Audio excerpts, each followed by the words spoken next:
पाई से संबंधित क्वेश्चन करते हैं प्रतिशत के। तो हमारे पीछे पहला क्वेश्चन लिखा हुआ है कि राहुल की दैनिक मजदूरी 600 रुपये। राहुल की सैलरी 20% की वृद्धि कर दी जाए तो उसका कार्य 12.5% कम हो जाता है। तो बताइए आई पर क्या प्रभाव है। हमें क्वेश्चन दे रखा है जिसके आंसर प्रतिशत में है। इस वैल्यू से कोई मतलब है क्या, इसकी कोई जरूरत है नहीं। हमें इतना सा पता होना चाहिए कि आई बराबर होती है किसके। आई बराबर होती है सैलरी गुणा मजदूरी।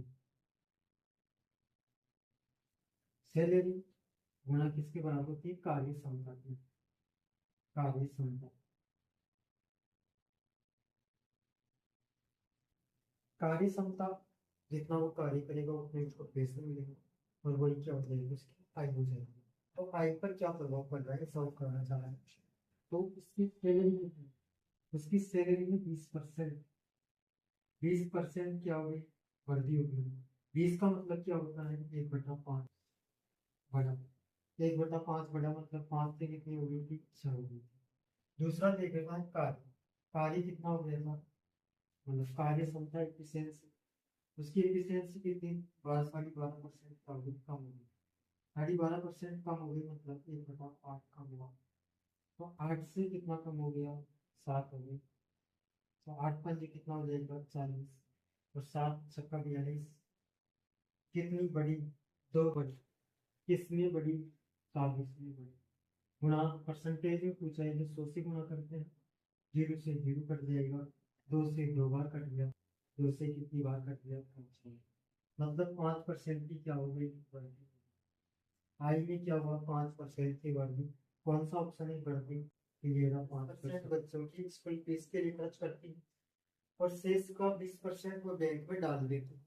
बैंक में डालने के बाद उसके पास में 7200 रुपये, 7200 रुपये बचते हैं। तो बताइए कि उसकी आय कितनी थी।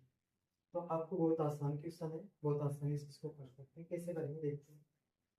बिना अपनी आय का 10% बच्चों की स्कूल फीस में दे दो। 10% कहाँ खर्च कर रही है, 10% का मतलब होता है 1/10। 10 उसकी आई थी, जिसमें से उसने एक खर्च कर दिया, एक क्या कर दिया खर्च। तो बची कितनी, नहीं, ये बचती है शेष। क्योंकि हमें क्यों लिख रहे हैं हम उसे? क्योंकि हमें बचा दिया हुआ है उसने शेष। हमको शेष दिया है इसलिए हम शेष लिखेंगे। और उसकी ये क्या है, आयु। उसके बाद में उस शेष का 20%, जो भी उसकी आयु बची है उसमें से 20% कहाँ खर्च करती है वो, बैंक में खर्च करती है। 20% का मतलब होता है 1/5। 5 रुपये में से 1 रुपया खर्च कर दो, कितना बचा, 4 रुपये। ये शेष बचे हैं, ये उसकी आय। तो आय कितनी थी, 50। खर्च कितने कर दिए, 36। 50 उसकी आई थी, 36 खर्च कर दिए। और कितना ही खर्च किया है, बचा हुआ कितना है, 72। तो बचा हुआ कितना है, 72,000 रुपीज। 36 की वैल्यू में 36 से इसको काट देंगे 2 बार। एक का मान कितना आ गया, 200। तो अनुपात दोनों का बराबर होता है। एक की वैल्यू 200 है, 50 की वैल्यू कितनी होगी, 200 से क्या करेंगे, मल्टीप्लाई कर देंगे। कितना आ जाएगा, 3 जीरो। और 1 जीरो फिर से लगेंगे तो 10,000 रुपये उसके लगेंगे। लेकिन वह 30 अंकों से फेल हो जाता है। यदि परीक्षा का उत्तीर्णांक 40% हो तो बताइए कि परीक्षा का पूर्णांक कितना होगा। तो हम देखते हैं ऐसे क्वेश्चन को करने के लिए हम क्या करेंगे। इसमें कहा गया है 35% अंक प्राप्त करता है लेकिन 30 अंकों से क्या हो जाता है, फेल हो जाता है। तो हम राजू को पास कर देते हैं, राजू पास हो जाता। यदि राजू पास होगा, राजू क्या होगा, पास होगा। कब पास होगा वो, यदि उसके 35% अंक आ जाते हैं और 30 अंक और होते हैं। 35% अंक आ जाते हैं और 30 अंक और होते तो पास हो जाता। और पास मार्किंग कितना है, 40%। तो 40% अंक आ जाते उसके, तो वो भी क्या हो जाता, पास हो जाता। तो राजू को हमने क्या कर दिया, पास कर दिया। तो इधर भी पास है और उधर भी क्या है, पास है। और दोनों पास क्या हो गए, दोनों पास बराबर हो गए। 35% परसेंटेज से परसेंटेज बराबर हो जाएगा। 30 बराबर हो गया 40% माइनस 35%। तो कितना परसेंटेज बच गया, 5%। और 5% की वैल्यू 30।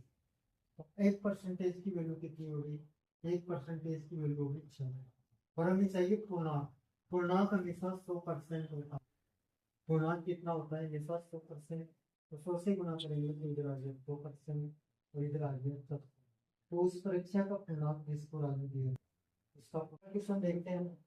राहुल एवं सोनिया के अंकों का अंतर 60 अंक जो 30% के बराबर है।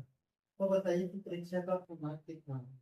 क्वेश्चन सीधा लिखा हुआ है कि राहुल एवं सोनिया के अंकों का अंतर कितना है 60%। 60 अंक जो किसके बराबर है 30% के बराबर। मतलब 30% बराबर है किसके 60 के। 60 के बराबर है 30%। तो 30 को उससे काट दो। जितना बार कटा 2 बार। 1% की वैल्यू 2। तो 100% की वैल्यू कितनी हो जाएगी 2। यही आपका क्या है।